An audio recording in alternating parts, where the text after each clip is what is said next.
Bonjour à tous et bienvenue pour cette nouvelle émission de Rabbin dans la Cité consacrée au remariage. Alors, on a ce soir Rav Israël Meir Kremizi qui nous accompagne toujours depuis Montréal et Rav Nissim Haddad qui a la double casquette de Rosh Kollel mais également de spécialiste du Shalom Bayit. Rav Israël Meir, on ne le présente plus, il gère également des problèmes de couple, d'accord, et notamment des problèmes dans la ligne d'écoute. Et ce soir, un sujet qui intéresse énormément de gens, à savoir le Zivug Sheni. Alors, comme vous le savez tous, la Gemara explique que dès la naissance, encore dès même le rapport des parents, il y a une bat kol qui sort, une voix céleste, et qui dit voilà, un tel est destiné à une telle. Et ça, finalement, ce premier tampon, cette première mise en relation céleste, ça serait le Zivug Rishon. Et maintenant, fondamentalement, après, si on arrive à retrouver ce Zivug, cette moitié, eh ben c'est son Zivug Rishon. Ou bien, si on n'y arrive pas, eh ben c'est un deuxième Zivug. Alors maintenant, l'acception générale, c'est pas ça. L'acception générale, c'est que Zivug Rishon, c'est le premier mariage, et que finalement, ça n'a pas fonctionné. Et les gens vont s'investir dans un second mariage. Et c'est de ça dont on va parler ce soir. Alors, la première question qu'on va poser à Rav Haddad pour l'accueillir à froid ou à chaud, c'est justement quelle kedusha, quelle sainteté la Torah donne à ce second mariage. Parce qu'il faut voir qu'il y a beaucoup de changements, d'accord ? Que quand on amène des premiers mariés sous la choupa, ils ont droit à des sheva brachot complets. Donc pendant 7 jours, etc. On voit que ce n'est pas le cas finalement quand il y a un remariage, avec peut-être cette idée qu'il y aurait peut-être moins de pureté et moins de sainteté. Alors d'abord, il faut savoir qu'il y a quand même, il faut quand même faire une séparation entre ces deux exemples que tu as donnés. Tout simplement parce que les Sheva Brachot, d'accord, c'est une takanat rachamim pour avoir de la simcha dans un mariage. À savoir, c'est un décret des sages. Un décret des sages, voilà, qui est rapporté au Shulchan Aruch aussi, Besiman Samer Ben Oven Ezer. Là-bas, il est rapporté qu'en vérité, il y a différents cas. Ne serait-ce qu'un khatan qui n'a jamais eu de relation avec une fille, donc il vient se promener une femme qui est divorcée, etc. Donc ça aussi, il y a une Sheva Brachot. On parle maintenant d'un khatan Nikala qui est vierge, etc., qui n'a pas eu de relation. C'est une nouvelle choupa, là, bon, pas de Sheva Brachot. Mais dès qu'il n'y a pas eu, il y a comme les deux, par exemple, comme quelqu'un qui est divorcé avec une divorcée, et donc ils ont déjà goûté à toi, c'est plus la même simcha, alors on diminue la simcha, et il y a là-bas 3 jours de simcha, bien que la bracha c'est un jour. Donc tu veux dire, c'est pas la sainteté, c'est la joie qui est différente. Voilà, c'est la joie qui est différente. Mais au niveau de la sainteté, c'est de la même sainteté. Parce que quand on parle de sainteté, on parle de kedusha. La kedusha, c'est quoi ? La kedusha, c'est une élévation spirituelle. Celle-ci, comme l'a rapporté dans Reshit Rochma, là-bas, il est rapporté que cette proximité avec le Dieu, cette élévation spirituelle, cette kedusha, on peut c'est-à-dire la recevoir dans deux démarches. Sour merav et asetov, ça veut dire quoi ? Ça veut dire que si je me préserve des averot, si je mets des limites, même aux choses qui sont permises, dans le bon endroit, alors je m'élève spirituellement, et il y a de la kedusha qui se forme, qui se crée, et il y a aussi quand je fais des mitzvot, où là la kedusha arrive.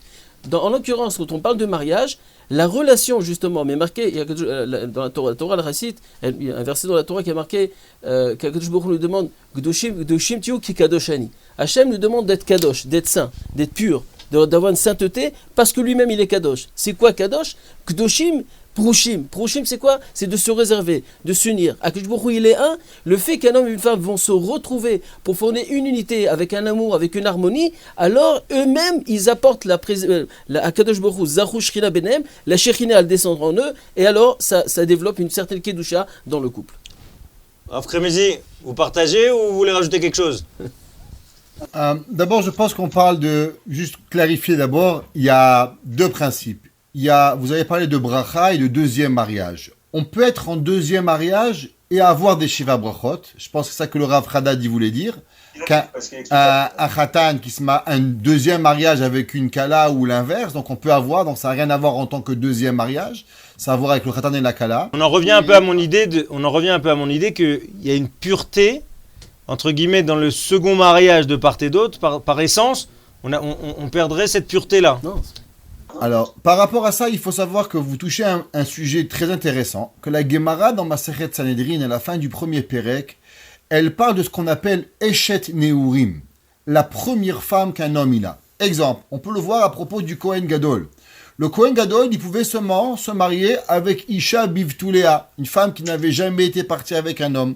Un Kohen ne peut pas marier une Groucha. Pourquoi? Si vous regardez le Sefer Achinour, il écrit et il dit qu'une femme qui a déjà vécu avec un homme, elle ne peut pas véritablement recréer un lien aussi fort avec le deuxième mari qu'à travers le premier mari. Le Baal Shem Tov, intéressant dans Shifrei Baal Shem Tov, il dit qu'il s'est posé la question pourquoi il n'est pas devenu Eliyahu Hanavi. Le Baal Shem Tov a dit, après tout ce qu'il avait fait, il n'a pas compris pourquoi Akadosh Baruch Hu n'a pas pris son corps de la même façon qu'il a pris Eliyahu Hanavi. Et le Baal Shem Tov, il répond que Bashamaïm, on lui a dit, à cause qu'il n'avait plus Eshet Neurim, à cause qu'il n'avait plus la première femme avec quoi il avait été marié, sa femme était décédée, il a dû se remarier avec une femme, donc il a perdu quelque chose. Ça veut dire que malgré que quand on se marie avec sa deuxième femme ou son deuxième mari, on a de la Kedusha, on a de la Ahava, on a quelque chose de très fort. Mais il y a une certaine Nekuda qui s'appelle Eshet Neurim, que cette Nekuda n'existe pas dans le deuxième mariage. Malgré que quand on va se marier, on doit faire abstraction de ça, entre le mari et la femme, pour que, de nouveau, on est capable de vivre, mais il y a quelque chose qui est vrai, et qui ira dans les Sfarim, qui n'existe plus. Mais en tout cas, par rapport au filtre de la Kedusha, ce qu'on entend par l'Anida, par l'ensemble des lois, justement, qui prédisposent à cette sainteté, il n'y a pas de différence. Aucune différence. Mais un homme qui a deux femmes, ou un homme qui a une femme l'une après l'autre, les halachot, elles sont pareilles. On peut avoir 50 femmes après la Torah et les 50 halachot vont s'appliquer. Si on a une femme après l'autre, les halachot vont s'appliquer pareil. Attendez, Rav Kremizi, vous avez ouvert une lueur, une porte pour nos auditeurs. Vous avez dit un homme qui a deux femmes. Autant la Torah, quand la Torah elle permettait d'avoir deux femmes. Yaakov a vu, nous l'avait Rachel et Léa, alors il avait les deux halachot qui s'appliquaient pour Rachel pareil, et pour Léa pareil. Même si à l'époque c'était permis, alors c'est pas le nombre de femmes qui donnait la permission ou l'interdiction. Chaque femme a ses halachot, et chaque mari a l'halachot qui est avec sa femme. Donc maintenant qu'on n'a pas le droit d'avoir deux femmes, on a une femme, on espère pour la vie entière. Malheureusement, un homme qui perd sa femme, ou un homme qui divorce de sa femme, les halachot reviennent avec la première ou avec la deuxième. Les halachot, elles sont toujours les mêmes. D'accord. Maintenant, une question qui est importante, c'est que très souvent, quand les gens sont amenés à se remarier, on se pose la question d'un remariage, ils ont souvent vécu une expérience douloureuse, qui s'est mal passée la première fois, etc. Et du coup, on a, en tout cas nous on nous adresse souvent des questions de gens qui disent, est-ce que finalement ça vaut le coup, a fortiori en plus des gens qui ont déjà eu des enfants, qui ont déjà un certain âge, même s'il n'est pas très élevé, qui disent, mais attendez, moi pourquoi je vais re-rentrer dans des problèmes, etc. J'ai ma petite vie, je suis content de... Et c'est souvent des femmes. Je suis contente de ma petite vie, etc. Et finalement, à quoi bon se remarier ? Et du coup, on en vient à ma question. Est-ce que vraiment il y a une mitzvah de se remarier ? Ou effectivement, la personne, elle a déjà eu... Alors là, vous avez évoqué le cas du veuf. La personne, elle est veuve. D'accord ? Elle a déjà construit sa vie. Est-ce que vraiment, c'est intéressant pour elle ou elle rentre dans des risques, en fait ? Dans des zones de risque qu'elle ne maîtrise pas, parce qu'un couple, c'est toujours de l'absence de maîtrise. Bon. Alors écoutez, c'est certain qu'il y a une mitzvah, même pour une personne qui est déjà mariée, même pour une personne qui a eu des enfants. Au niveau de la mitzvah, vada qu'il y a une mitzvah. Pour ceux qui veulent écouter la mitzvah, vada qu'il y a une mitzvah. Comme il a pris l'auto, le Shevet Yetzara, ça veut dire quoi ? C'est que Hachem, il a créé le monde pas seulement pour ne rien faire, au contraire, pour que le monde puisse se repeupler. Et donc, et de plus qu'une personne qui est tout seul, c'est certain que Chaz Veshalom, il peut avoir plusieurs de tentations, de averot, etc. Donc c'est pas bien. L'autoviot Adam Levodo, il faut qu'une personne se remarie, c'est certain. Là, on parle d'un homme ou d'une femme ? Les deux. Même au niveau, même quand on parle, la Gemara rapporte ce verset, elle va dire que on parle aussi que même une femme a l'obligation, d'accord, elle est associée à cette mitzvah de repeupler, de remplir le monde. Mais il faut savoir aussi qu'il y a, mis à part la mitzvah de vous, etc., il y a aussi cette notion de Zarouch Rina Benev, de faire descendre la présence divine à travers le fait d'être accompagné avec une femme sous la Kedusha, sous la Choupa, etc., et d'avoir une harmonie, le fait d'avoir un amour très fort avec sa femme, d'accord, et faire les choses dans le bon terme, alors à ce moment-là, on fait descendre la présence divine. Akadosh Baruch Hu est présent et ça amène beaucoup de glouchat pour le peuple juif. Maintenant, il est certain, ça c'est au niveau des mitzvot, pour ceux qui veulent un peu compliquer les mitzvot. Mais la Torah nous dit plus que ça. Quand on parle de l'otov, liot adam levado, même psychologiquement parlant, de rester seul, c'est pas bon. Parce que ça ne fait pas évoluer la personne, elle devient très égoïste.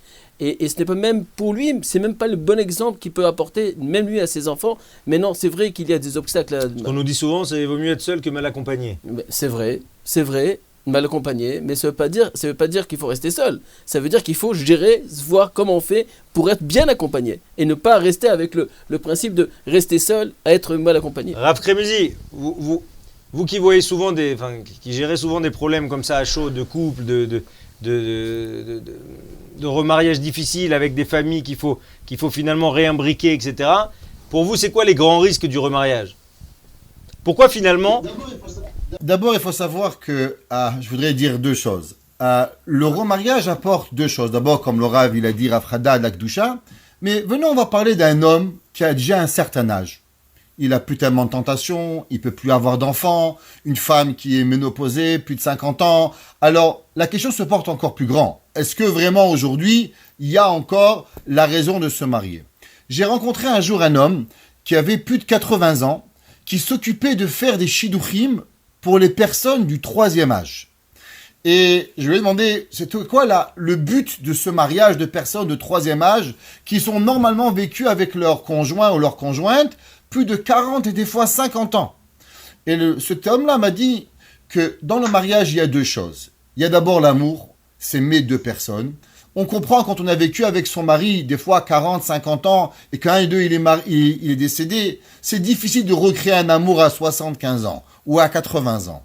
Mais il y a aussi une notion d'avoir quelqu'un avec qui pouvoir converser, avec qui pouvoir parler, avec qui ne pas se sentir un cheveu sur la soupe. Comme vous êtes des fois, un homme, il n'a pas de femme ou une femme n'a pas de mari, alors ils vont chez leurs enfants, ils se sentent toujours mal, ils ne savent pas où être. Avoir un chez-soi, avoir quelqu'un avec qui partager sa vie, c'est quelque chose d'extraordinaire.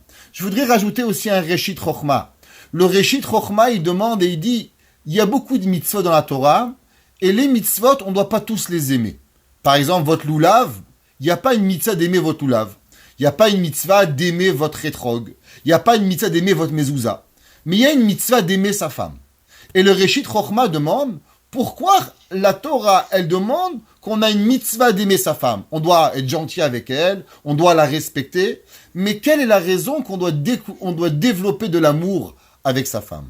Le Reshit Chochma dit qu'un homme qui n'aime pas sa femme ne peut pas aimer Akadosh Baruch Hu. On a une mitzvah journalière, Ve'ahavta et Hashem Elokecha, et tu aimeras ton Dieu.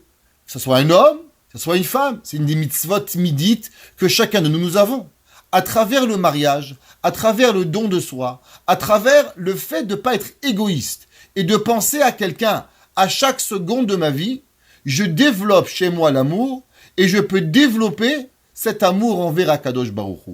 Donc ça veut dire que d'abord, même si un homme il a tout ce qu'il a dans la vie, il a besoin d'un conjoint ou d'une conjointe pour développer chez lui l'amour, pour pouvoir arriver un jour à ressentir l'amour de Akadosh Baruch Hu. Alors attendez, Rav Kremezi, je vous coupe. Je reviens à ma question. Finalement, ce que vous dites, c'est que ce besoin de ne pas être seul, d'accord, et de construire, de donner à l'autre, etc., etc. Moi, ce qui m'intéresse dans ma question, c'est finalement, dans la prise de risque, comment vous mettez en balance ce besoin vital, humain, naturel, etc., de ne pas être, comme vous dites, un cheveu sur la soupe, avec derrière tous les risques que ça comporte. Avec, j'ai déjà des enfants, il a des enfants peut-être, ou il n'a pas d'enfants, comment il va gérer mes enfants, etc., etc. D'abord, il faut savoir que le risque, il va toujours être là. On a un deuxième mariage avec des enfants, vous parlez, l'homme a déjà un certain âge, a déjà une certaine situation, il y a la vie à aller changer. Les risques vont toujours être là. La vie n'est pas sans risque. Traverser la rue est risqué. Prendre un avion est risqué. Est-ce que l'homme va s'abstenir de faire quoi que ce soit à cause qu'il est risqué? Chaque étape de notre vie, elle amène certains risques. Mais c'est pas parce qu'elle a des risques qu'on va s'abstenir de le faire. Pensez qu'on va arriver dans un deuxième mariage de la même façon qu'on est rentré dans le premier mariage. Ça, c'est le plus grand risque. Ça, c'est le plus grand danger. Vous l'avez dit, pour le mari, pour la femme, les enfants du mari et les enfants de la femme, qui a 4 nouveaux composants avec les ex de chaque côté qui font toute une dafina et une shekshuka qui nous amène à avoir beaucoup plus de composantes que quand 2 hommes, un homme et une femme, ils se marient la première fois, il y a un homme, une femme, un beau-père et une belle-mère. Dans un mariage recomposé, il y a beaucoup de recomposition et il y a beaucoup d'éléments qui font que les risques sont là. Mais même s'il y a des risques qui sont là, il reste que le jeu en vaut encore la chandelle. Le Pachaditzra Gravitzra Koutner, il dit que l'homme, pour pouvoir arriver à ressentir l'homme avec un grand H, homme ou femme, à ressentir l'amour profond de quelqu'un, il est capable de prendre sur lui toutes les difficultés du monde pour pouvoir véritablement ressentir l'envie d'être aimé. Et c'est ça que la personne, elle doit chercher. Sur ce point. Sur ce point du risque, finalement. Comment on peut comprendre que des gens... Parce que d'un côté, vous avez dit c'est une vraie mitzvah de se remarier, d'accord, de construire le monde, etc., etc. De l'autre côté, il y a des freins réels, psychologiques, de famille. Rav Kremizi, il dit, écoute, il y a toujours des freins, de toute façon. Par définition, il y a toujours des risques, etc. Mais que derrière, ce besoin d'aimer et d'être aimé, il dépasse finalement tout... Il vaut cette prise de risque, d'accord ? Oui, le risque essentiel, moi je pense qu'il faut prendre en cause, c'est le fait de quand tu rentres dans un deuxième mariage, c'est vrai que l'approche, il est presque le même qu'un premier mariage, parce que je rencontre une fille, donc je vais la rencontrer, je vais la séduire, etc. On va décider de se marier. Le grand problème, c'est quand il va avoir le challenge avec mes enfants ou ses enfants. C'est que qui va passer en priorité ? Ça veut dire que là, ça peut vraiment briser l'histoire. Il n'y a pas que là, ça, hein. Attendez, je vous coupe, parce qu'il y a 2 problèmes. Il y a ce problème-là des enfants, des pièces rapportées, entre guillemets, qui sont des trucs à gérer en plus. Et il y a aussi le fait qu'à 60 ans, 70 ans, on a une flexibilité, on a un confort, des habitudes, etc., qui sont beaucoup, beaucoup plus ancrées et beaucoup plus fortes. Alors, ce qu'il faudra, il faudra peut-être séparer tous les âges, parce qu'il y a des âges où c'est beaucoup plus facile, ou alors les enfants sont en bas âge. Il y a des fois des couples qui recomposés, où que les enfants ils sont déjà mariés, donc on les voit presque plus, donc le couple il arrive à se former beaucoup plus, avec un respect avec les enfants qui sont loin, donc il n'y a pas de problème. Le vrai challenge, alors c'est vrai que quand on vieillit aussi, il y a le problème de la vieillesse, etc., comme on a dit, comme le Rav Kremizi a dit, mais je dis que le problème, c'est quand on arrive où que les enfants sont encore dans la maison, et que là maintenant je dois affronter, il va y avoir toujours des frictions, tu vois, quand je rentre à la maison et je dois, qu'est-ce que je fais, comment je vais parler de choses que moi j'avais pas l'habitude avec mes enfants, comment mes enfants je vais les faire venir alors que j'ai une autre éducation. Elle me plaît, mais les enfants, c'est pas la même éducation. Il y a plein de problèmes qui rentrent, mis à part le fait de respect, etc., etc. Au niveau de l'éducation, moi-même, je l'ai vu avec plusieurs couples que j'ai aidés à ce niveau-là, et que il y avait des thérapies à faire, de voir quelle est la place de chacun dans le couple. Jusqu'à combien je dois intervenir, je ne dois pas intervenir. C'est des choses qui sont réalistes du jour du jour. Le matin, le midi, quand tu le lèves, je vois que ton fils il se lève pas à la tefila. Pourquoi il vient pas ? Moi mon fils il se lève, toi ton fils il se lève pas. Mais il apprend, et l'autre fils dit lui il se lève pas, moi je me lève pas. Enfin, et ça crée des tensions après dans le couple lui-même.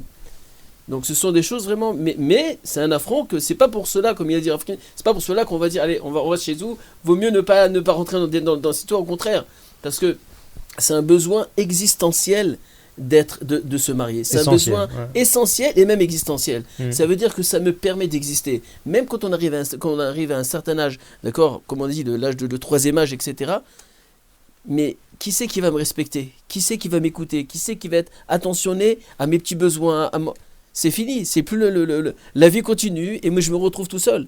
Alors que là, avec quelqu'un, accompagné avec une personne en face de moi, c'est beaucoup plus facile de vivre. Il y avait comme ça une histoire très très forte. Quand Rav Kadouré a perdu sa femme, il a envoyé une lettre à Rabbi Menachem Mendel Schneerson de Lubavitch. Il a dit voilà, est-ce que je pourrais avoir votre bracha pour me remarier, etc. Pourquoi ? Parce que les Mekoubalim, ils ont il y a toute une... Ils peuvent pas ouvrir, ils peuvent pas prendre Kol Nidré de Yom Kippour, d'accord, ouvrir Kol Nidré de Yom Kippour, c'est réservé qu'à des gens mariés. Donc il a écrit au rabbi que lui, il peut pas, alors que le rabbi à l'époque, il avait 81 ans, et lui-même, il avait presque 90 ans, Rav Kadouri. Alors il lui a dit, Rabbi, est-ce que je peux avoir une bracha? Il a dit, mais vous êtes déjà beaucoup plus vieux que moi, etc. Je sais pas comment, je sais pas si je peux oser vous donner une bracha, etc. Mais en tout cas, on voit que finalement, il s'est marié avec une petite jeune de 80 ans et que Bémet, il a pu récupérer Kol Nidré. Une petite jeune, hein. Ouais, bah oui. et du coup, Rav Kremezi, ce qui se pose, donc de là, on voit à quel point finalement ça répond à ça. C'est-à-dire à quel point les tzadikim, ils cherchent à se remarier, à ne pas. Même si on a vu aussi des contre-exemples. Que Rav Ovadia, il est resté longtemps seul. On a vu qu'il y a des rabbinim. Non, mais mais je pense aussi que si, c'est ce qu'on appelle la patte Bessalo. De la tranquillité, même pour une personne, de savoir qu'il y a quelqu'un qui l'attend, il y a quelqu'un qui est avec lui. Voilà, c'est beaucoup plus fort, même au niveau spirituellement, quelqu'un qui est dans la Torah, etc. Rav Kremezi, alors maintenant, ma question, pour poursuivre sur cette idée-là, est-ce que finalement, si maintenant, on parle maintenant encore une fois d'un cas avec des enfants, d'accord? Si maintenant, la personne veut se remarier, a vraiment une volonté de refaire sa vie, mais il sait que les enfants sont contre et freinent des cas de fer. Est-ce que là pour vous, Chayecha Kodmin, ça veut dire que ta vie elle doit passer en premier et la vie d'une personne c'est avant tout une vie à deux d'époux, ou bien la vie d'une personne, non, Chayecha Kodmin, ça veut dire que c'est mes enfants en premier? Tout d'abord, il faut savoir, il y a deux questions. Il y a d'abord se remarier et se remarier avec cette personne. Ça veut dire vous poser en vérité une question qui a double sens. Très souvent, les enfants vous disent, moi, papa ou maman, on veut pas que tu te remaries. Ça veut dire que c'est ni Réhouven, ni Léa, ni Sylvie, ni Geneviève, ni Shlomo, c'est personne. Je pense pas que des enfants, ils ont le droit de nous imposer quelque chose qui est contre la Torah. À partir du moment où il y a une mitzvah, Piria Verivia, Lotebra Shevet Yetzara, il y a une mitzvah de Lotov Liot Adam Levado. Rabbi Nachman de Breslev, il a dit, quand sa femme est décédée, s'il aurait pu se marier le jour même que sa première femme est décédée, pour ne pas rester un jour appelé Lotov au nom de Hakadosh Baruch Hu, il aurait fait. Mais il a dit, vu que c'est assour à cause qu'il y a de la chod de Havelut, alors on le fait pas. Mais ça veut dire qu'une personne, elle doit accomplir la Torah. Les enfants n'ont pas le droit, de la même façon qu'un père ne peut pas dire à son fils, sois Mechalel Shabbat pour moi et amène-moi un café. La même façon, un enfant peut pas demander à son père de rester seul ou à sa mère de rester toute sa vie pour lui faire plaisir. Donc déjà, la première étape, les enfants n'ont aucun droit sur les parents. Il faut savoir que c'est les parents qui ont des droits sur les enfants et pas les enfants qui ont des droits sur les parents. Même quand on vit au 21e siècle, on essaie d'inverser tous les rôles et que c'est les parents, les esclaves des enfants, ils doivent tout faire leurs caprices, il faut pas oublier qu'il y a une mitzvah de Kibud Avaim, et c'est les enfants qui doivent être mechabed les parents, et pas les enfants qui doivent être mechabed les parents. Les parents doivent respecter leurs enfants, doivent les aimer, doivent tout leur donner, mais ça c'est parce qu'ils ont une volonté profonde. Il n'y a pas de mitzvah en tant que Kibud et Banecha. Il y a une mitzvah d'aimer ses enfants parce que c'est naturel. Attendez, Rav Kremezi, avant que vous passiez à votre deuxième point, parce que vous avez découpé en deux, Rav Radat qui voudrait intervenir. Non, j'aurais que rajouter une petite chose, c'est que c'est vrai que les enfants doivent respecter, que nous on a la responsabilité, etc. On a le devoir vis-à-vis d'Hachem de se marier, etc. Et que c'est pas les enfants à rentrer dans ces décisions. Ça c'est vrai.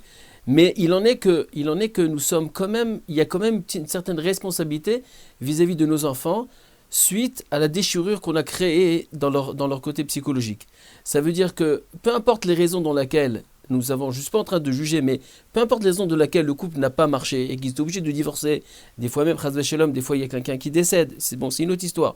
Mais c'est un peu le même, mais au niveau de la responsabilité, après pour se remarier, c'est une autre, encore un autre problème. Comment gérer ça, si ce que la mère elle vient remplacer, mais c'est beaucoup plus facile dans un sens. Mais l'idée c'est que quand il y a eu une déchirure, il y a eu un divorce, donc il y a eu un échec qui a été fait, c'est une cassure pour les enfants. Et donc on doit, c'est vrai que on doit mettre en évidence de se remarier et de prendre, mais on ne doit pas négliger aussi les sentiments des enfants par rapport à ça. Ça doit être bien géré, d'accord, et de comprendre qu'il y a quand même quelque chose. C'est que cette femme qui est arrivée maintenant sur le foyer, ils ont l'impression qu'elle est venue et c'est elle qui a causé. Des fois même ils se sentent responsables de la cause du divorce. Et donc là, c'est une déchirure énorme. Et donc ça crée beaucoup de tensions. Il faut savoir comment gérer l'histoire, tout simplement. Mais il faut aussi prendre... Je pense qu'on est à la deuxième étape. D'abord, la première étape. Est-ce qu'un enfant a le droit de décider « je veux pas que tu te maries » avec personne? Là, c'est la première. Là, je pense que Ça, c'est clair. Il faut être Ça, clair. c'est clair. clair. Non, ça, c'est clair. Ça, c'est pas ça. Attention, ça, Rav, Ça, ça c'est théorique. Ça veut dire que d'un côté, il n'a pas le droit, mais de Non. l'autre côté, tous les gens, l'immense majeure partie des gens qui veulent se remarier, ils subissent des pressions de la part de leurs enfants. C'est de la métiout. C'est pour ça qu'on est ici pour éduquer le monde et leur dire aux enfants qui nous écoutent, chers enfants, nous vous aimons. Vous êtes des gentils enfants, vous avez beaucoup souffert, votre père, votre mère, avec chacun son paquet et chacun ses valises et ses camions de difficultés. Jusqu'à où vos devoirs et votre volonté, elle a une fin. Demandez à votre père ou à votre mère de plus jamais vous marier. Vous n'avez pas le droit. Comment vous marier? Avec qui vous avez le droit? Avec qui va se marier? Vous avez peut-être, je dis bien peut-être, votre mot de regard. Mais en aucun cas, des enfants ont le droit d'imposer. Ayant connu beaucoup de parents qui malheureusement sont tombés dans la première catégorie et ont refusé de se marier parce que le papa était très gentil et le papa est décédé et il voulait pas le remplacer. À la fin de leur vie, je peux vous dire, 100% des gens que j'ai connus ont regretté leur décision. Ils ont tous dit que nous avons fait une erreur d'écouter nos enfants de ne pas s'être remariés. Ça veut dire que l'expérience, elle a apporté que, à la fin de tout, quand une personne est toute seule à la maison et que ses enfants sont mariés et qu'il n'a plus personne avec lui, il regrette sa décision. Après midi, le temps file. Vous pouvez nous expliquer la deuxième partie de votre réflexion? La deuxième partie de la réflexion, elle est, est-ce que l'enfant a son mot à dire? D'abord, je pense que le mot à dire, il est beaucoup. Ça veut dire que l'enfant doit exprimer à son père qu'est-ce que, pour lui, il voudrait obtenir de sa belle-mère ou l'enfant de son beau-père. Mais la décision, elle appartient au père. Le père ou la mère ont la mitzvah et le devoir et le besoin de se remarier. Il faut laisser le papa et la maman à leur place et les enfants à leur place. Et maintenant, en tant que personne que nous aimons, je ne vais pas prendre un mari ou une femme qui va faire du mal à mes enfants. Il faut que je m'assoie avec eux. Comme on fait un chidour entre un homme et une femme, et on s'assoit pour voir si on s'entend ensemble, alors il faut sortir avec les enfants, il faut voir si elle a la patience, si elle va les comprendre, si elle va me laisser avancer. Donc on fait une rencontre, monsieur, madame, on fait une rencontre, monsieur, enfant, madame, enfant. On essaie d'avoir un chidour global et voir comment ça va fonctionner avec tout ce monde-là. Et très souvent, ils pourront pas s'en sortir sans aide extérieure, de rabbinim, de psychologues, de travailleurs sociaux, de personnes qui vont être de l'extérieur pour les aider. Mais je pense qu'à la fin de tout, il faut savoir que la décision, elle appartient aux parents et non aux enfants. Avec l'aide, et les parents doivent être assez intelligents pour aller chercher l'aide qu'il faut, et c'est pour ça qu'on espère qu'ils nous écoutent, mais il en reste qu'un enfant n'a pas le droit d'en vouloir à son père s'il fait la décision de dire pourquoi tu l'as fait. Cette décision ne lui appartient pas. Rafradad. Exact. Rafradad. En tout cas, Rafradad, il accepte. Et maintenant, est-ce que vous pouvez nous faire juste un précis, très rapidement, nous rappeler les problèmes halachiques que ça pose parce que peut-être que certains de nos spectateurs ne savent pas, mais que fondamentalement, quand il y a remariage, et bien, par définition, et surtout quand c'est des petits, même quand c'est des petits, parce que c'est qu'il faut... On a des jeunes enfants de 5 ans, de 7 ans, de 10 ans, etc., qui vont habiter la même maison. Quel problème halachique se pose? Alors, il y a un problème de yichoud, d'accord, mais qui n'est pas seulement dans les remariages, qui est aussi même dans les parents qui adoptent des enfants. C'est exactement le même problème qui se pose. Il faut savoir qu'au niveau de la halacha... Yichoud, c'est isolement. L'isolement. Alors, il s'avère qu'au niveau de la Torah, c'est sûr qu'il y a un problème de yichoud pour toutes les personnes qui sont interdites. D'accord? Suite que Chas v'Shalom, il peut avoir des relations interdites, et donc c'est de la débauche, etc. La Torah a interdit. Après, il y a eu le Beddin, après il y a eu David Ameler avec Amnon et Tamar, toute l'histoire d'Amnon et Tamar qui se sont rencontrés, ces deux frères et sœurs qui se sont rencontrés, que d'histoire. Alors même les personnes permises, d'accord, allaient marquer que David ou Beddino gazrou al yichud pnuya. Et que même le Beddin de David Ameler, à l'époque, les Chachamim, ils ont aussi fait des décrets de Yichud, que même les personnes qui permises au niveau du mariage, là aussi on a un problème de Yichud. Donc il s'avère que Mais par exemple, ce qui a été permis, d'accord, une chose qui sont classiques, c'est le papa et le papa et la fille, la maman et sa fille. Pourquoi? Alors, il est rapporté dans les poskim que la raison dans laquelle les parents et les enfants, ils n'ont pas problème de yichud, tout simplement parce que dès déjà leur premier âge, ils ont grandi ensemble. Et donc, il n'y a pas vraiment, il n'y a pas de pomme de mauve d'arrière-pensée dans l'histoire de relations, etc. Et donc, c'est pour ça que c'était permis. Maintenant, c'est vrai qu'il y en a d'autres poskim qui viennent et qui disent que en non. tout cas, concrètement, ça marche comment? Alors, une seconde. Alors, ça veut dire qu'il y a un problème de yichud. Le yichud, il se fait qu'on n'a pas le droit de s'isoler avec une fille ou un garçon ensemble, d'accord, qui uniquement quand une personne qui est mariée peut s'isoler. Si elle n'est pas mariée, on ne peut pas s'isoler. Le problème se pose que quand on a des enfants, alors au bas âge, alors même au niveau des relations du yichud, on sait qu'un enfant, une fille par exemple jusqu'à l'âge de 3 ans, un garçon jusqu'à l'âge de 9 ans, alors jusqu'à cet âge-là, on peut encore s'isoler, on peut l'embrasser, il n'y a pas de problème. Dès que ça dépasse cet âge-là, on rentre dans un problème de yichud. Donc le problème se pose dans les mariages, où que les enfants sont encore petits. Ou alors même qu'on a dit, quand on vient pour adopter des enfants, même s'il est tout bébé, d'accord? Alors là, le problème se pose, comment on va gérer tout ça? Comment gérer ça? Alors c'est vrai qu'il y a des poskim, d'accord? Comme le titre, j'ai une fois, le titre c'est Eliezer qui a rapporté une fois, et que le Lavouche pour dire que, étant donné que la même relation qui a été permise entre le père et la mère, alors même au niveau de quand quelqu'un vient adopter un enfant ou quelqu'un qui est encore petit et qui grandit avec le père qui les a fait grandir, alors on peut aussi permettre les enfants adoptifs ou alors les enfants qui étaient très petits, qui sont quand même, parce ils étaient encore permis au père quand ils étaient ensemble, après même s'ils ont grandi, mais ils ont la relation de papa et maman. Mais ça a été, ils sont, c'est pas l'alra parce qu'il y a des poskim qui se tiennent dessus, mais le Ikar Adin, c'est pas comme ça. La majorité des poskim, Rav Eliashi, tous les grands poskim, ils disent que Vadaï, qu'il y a un problème de yichud et que c'est un grand problème. Et donc mais ce que j'ai vu, concrètement parlant, j'ai vu quand même, ça je peux vous le dire, j'ai vu que Maram Moshe Feinstein, il rapporte que s'ils ont grandi ensemble, on peut quand même, jusqu'à l'âge de 8 ans, 9 ans, on peut se fier à cette halakha-là et permettre. Sinon après ça, c'est problématique. Donc il faut faire. Donc le problème qui se pose, c'est que tu peux pas rester dans la même maison avec l'enfant. Le matin, tu vas à la tefila, tu dors encore. La fille, elle est là. Il faut pas se rester tout seul. Il faut laisser la porte ouverte ou il faut laisser la possibilité que quelqu'un peut rentrer rentrer dans toutes les règles de la halakha du yichud normal. Rav Kremizi.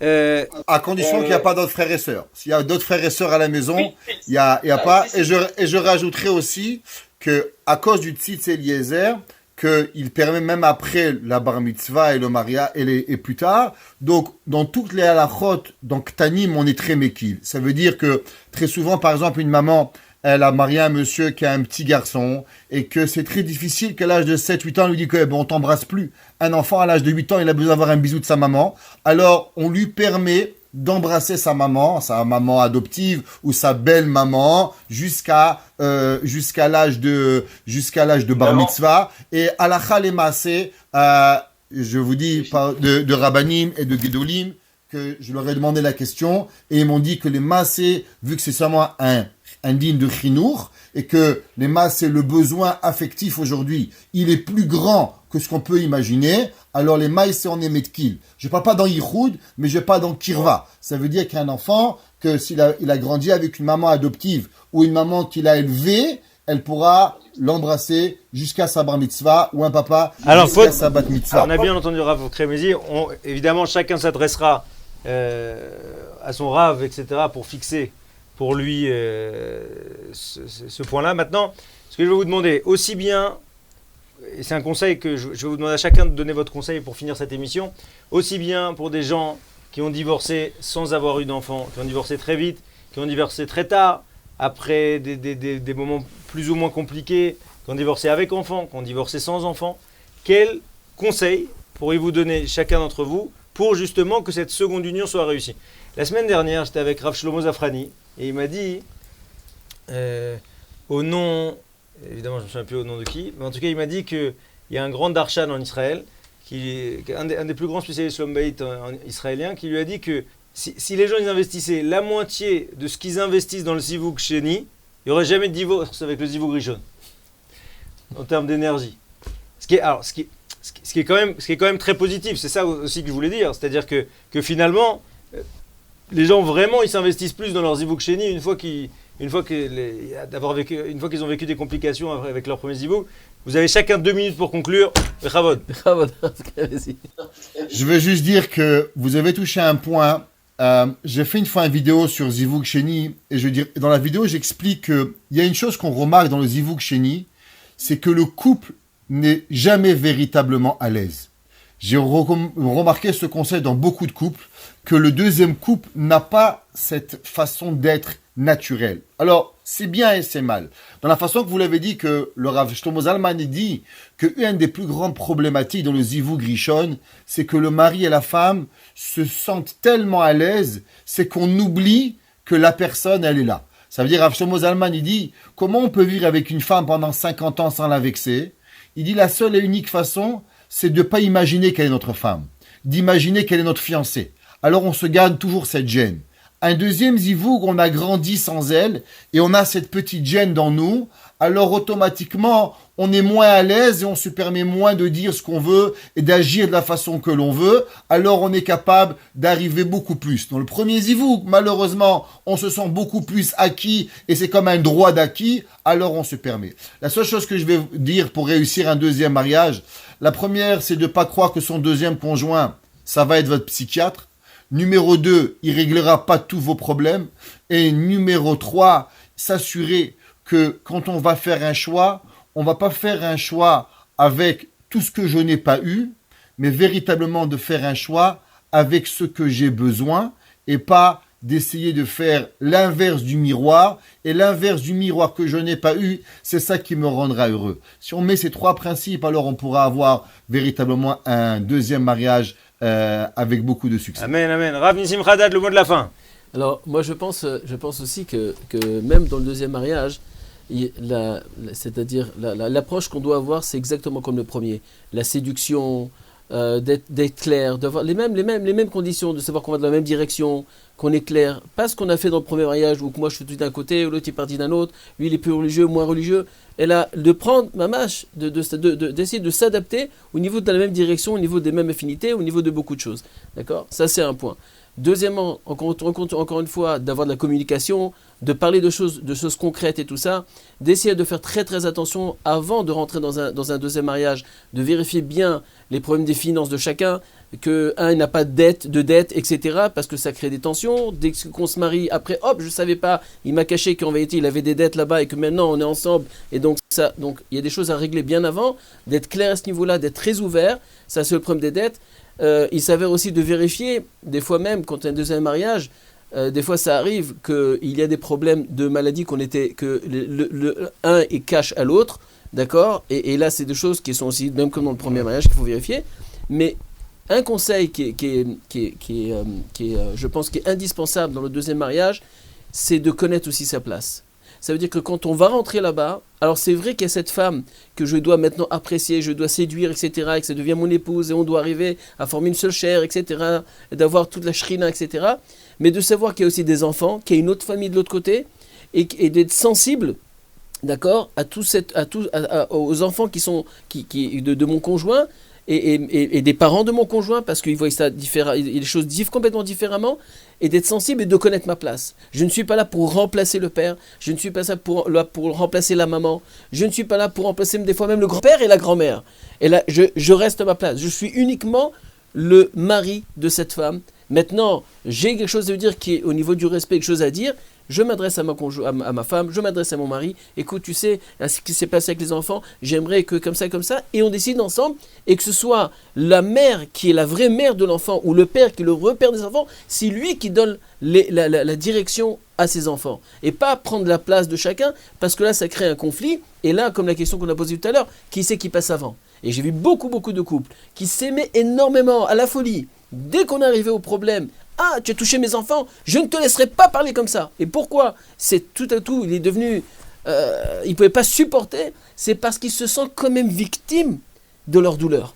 Et c'est pour ça qu'il veut toujours les préserver. Et donc même avec tout l'amour qu'il va apporter, qu'il va donner, il y aura toujours ce challenge qui va se lever à la surface de l'eau. Chazak Obaruch, on souhaite à tous de bien réussir leur mariage, que ce soit le premier mariage, que ce soit le second mariage, que ce soit le troisième mariage, mais en tout cas de s'investir, parce qu'avec l'investissement, dans tous les cas, on arrive à faire de très belles choses.